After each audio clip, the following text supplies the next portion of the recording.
Today I'm at the University of Wisconsin giving out samples of delicious dog meat. We're going to see if meat eaters want to try yummy dogs or if they're going to be hypocritical and refuse to eat dogs while munching on the corpses of pigs, chickens, and cows.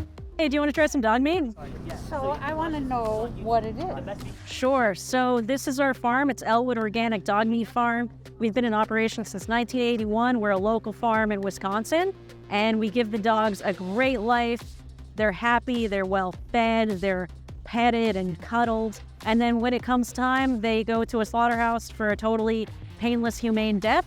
So it's one bad day, but they wouldn't exist without us. We breed them specifically for this. So we think of it as an ethical alternative to the industrial system of animal farming because those animals are mutilated, confined, tortured, never see sunlight in their entire lives. So we wanted to create an ethical, humane farm. So that's how we came to Elwood Dog Meat. I'm really surprised. Yeah, so what's I kept thinking like it's food for dogs. That's what a lot of people It's think, yeah. Some kind of a campus thing that I don't understand, which is a lot of things. Sure. So all right, I'll try it. You'll try it? Awesome.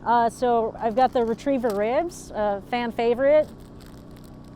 So sure. All right, we're trolling. We're not actually selling dog I meat. was like, I can't believe it.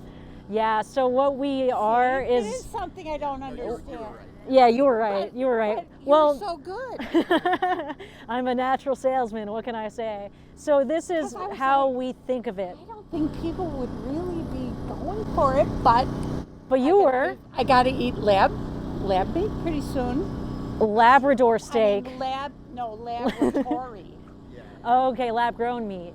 Yeah. Well, okay, here's my question to you. So a lot of people are unhappy to eat dogs, but they have no problem eating pigs, other chickens, animals. cows. Right, I know. But do you think there's any distinction between any of those animals' ability to feel pain and suffer? Like, do you think dogs have a greater ability? You know what? I think that cows have been bred over the millennia to be stupid. I think that they probably started not stupid, but I think they're stupid now. Do you, But I think pigs are very smart.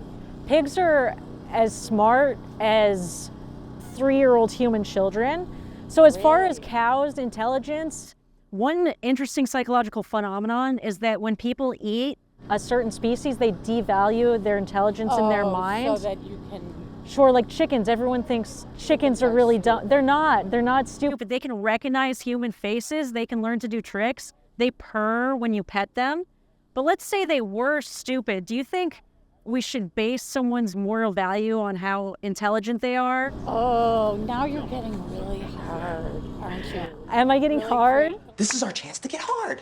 Okay. I'd still know if this is the best way to get hard. Of course it is. This is totally hard. Look, you want to get hard, don't you? Oh, I want to get hard. I want to get very, very hard. Well, so your basic thing is you're advocating that we all go vegetarian or No. vegan.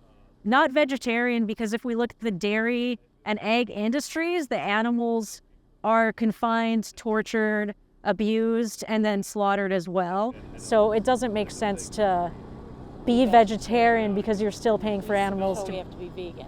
Well, obviously I can't say everyone has to do something, but what I am trying to do is encourage people to include animals in their circle of moral concern, because we have a lot of scientific evidence that animals are sentient, conscious individuals, and humans are also animals. We also have a lot of scientific evidence that we don't need to consume any animal products to survive and thrive. So when you add those two things up, to me, it equals let's not harm animals when we don't have to.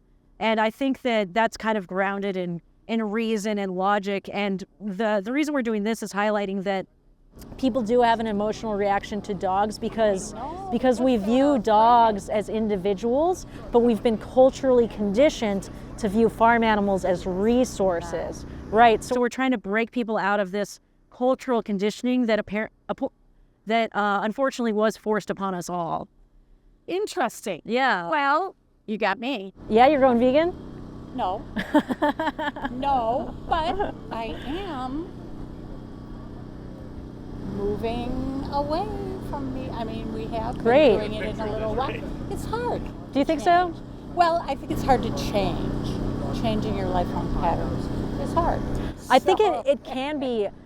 Some people have a harder time with it than others. I think the thing that makes it easy or hard is how connected you are to the animal. For example, if you were hungry, do you have any companion animals? No more, but you used to. Have you ever been hungry enough to think, oh, I'm going to eat my companion animal? No. Right. So once you make the connection that all animals are individuals, when you see a piece of bacon, you don't think, oh, yummy bacon. You think, that is a pig who was screaming in a gas chamber. Do I even want to pay that? The answer is no. So change can be easy or hard depending how connected you are with the animals. Exactly. So I think the process of going vegan is building that connection to animals, trying more options, and let's say you did reduce your animal consumption drastically, right? Let's say I've got 10 chickens here, and you say, I'm only going to eat one chicken instead of 10 chickens.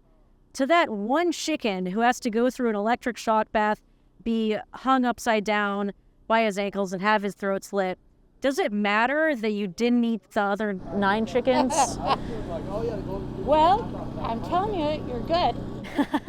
But, see, I'm old enough. My grandparents worked in the Chicago stockyards back in the day. Sure. I mean, they were immigrants who came, and that's what they did. Yeah. So, and they, I mean, they were up close and personal with all the Sure. horrors Yeah. they ate all the time. Sure. So,